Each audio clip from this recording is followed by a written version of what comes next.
Things may not be looking up today, but it's okay. Just hold your head up high and trust and believe that God will work it out and supply all your needs. For your spiritual sports segment on Rhema Gospel Radio, I'm CJ.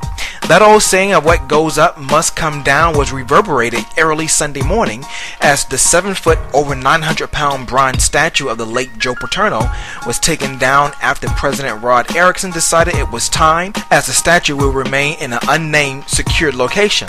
Ironically, the statue was taken down on the 6-month anniversary of the passing of Paterno and days after the Free Report, and I'm certain days to come after the statue has been taken down, many will debate, converse, and pontificate over the decision to remove the statue. In his decision to remove the statue, Erickson stated, quote, "I now believe that, contrary to its original intention, Coach Paterno's statue has become a source of division and an obstacle of healing in our university and beyond. And for that reason, I have decided that it is in the best interest of our university and public safety to remove the statue and store it in a secure location." Close quote. For your quick news and notes, after winning her 5th Wimbledon title this month and 8 days later capturing the Bank of the West Classic in California, Serena Williams is going to rest her back for the Olympics, which starts in 5 days and will be replaced by her sister, Venus.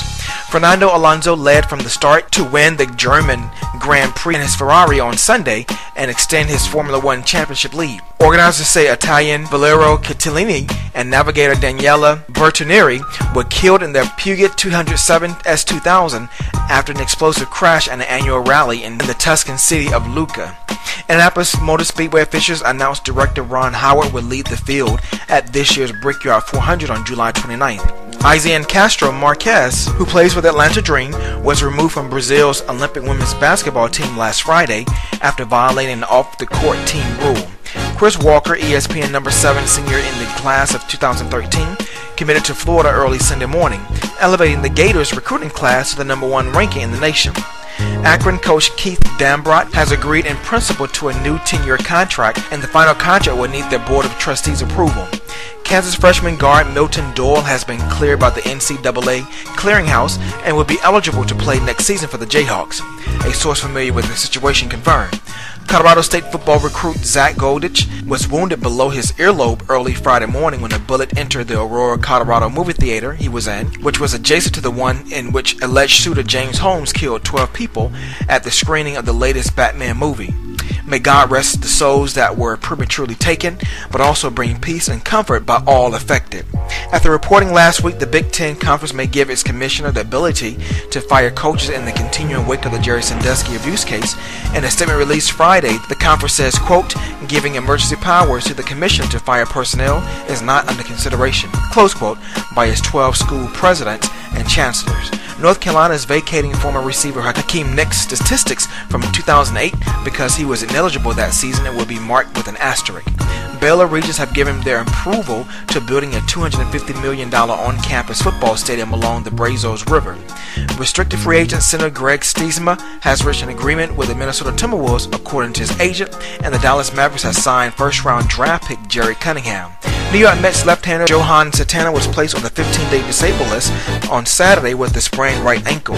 Former Boston Red Sox catcher and captain Jason Varitek was at a loss for words after the organization honored him yesterday, and Varitek simply said, "Thank you." Cleveland Indians pitcher Roberto Hernandez was suspended Saturday 3 weeks by Major League Baseball for age and identity fraud and will be eligible to rejoin the team August 11th. The U.S. Postal Service is honoring Hall of Famer Larry Doby of the Cleveland Indians with a commemorative stamp. Carlos Quentin has agreed to a $27 million 3-year contract with the San Diego Padres that includes a no-trade clause. And finally, induction ceremonies took place yesterday in Cooperstown for baseball's Hall of Fame as former Cincinnati Reds Barry Larkin and former Chicago Cubs and beloved broadcaster of the team, the late Ron Santo, was formally welcomed to join other great Hall of Famers. To catch archives of your spiritual sports segment, log on to my brand new blog site, CEEJAYSports.com, and make sure you give me that follow on Twitter at CJ Sports. Tune in next time for more updates on your next spiritual sports segment, where we sprinkle a little spirituality in your sports. I'm CJ. Be blessed and have a positive, productive, blessed day. And I leave you with namaste as the divine in me salutes and honors the divine in you.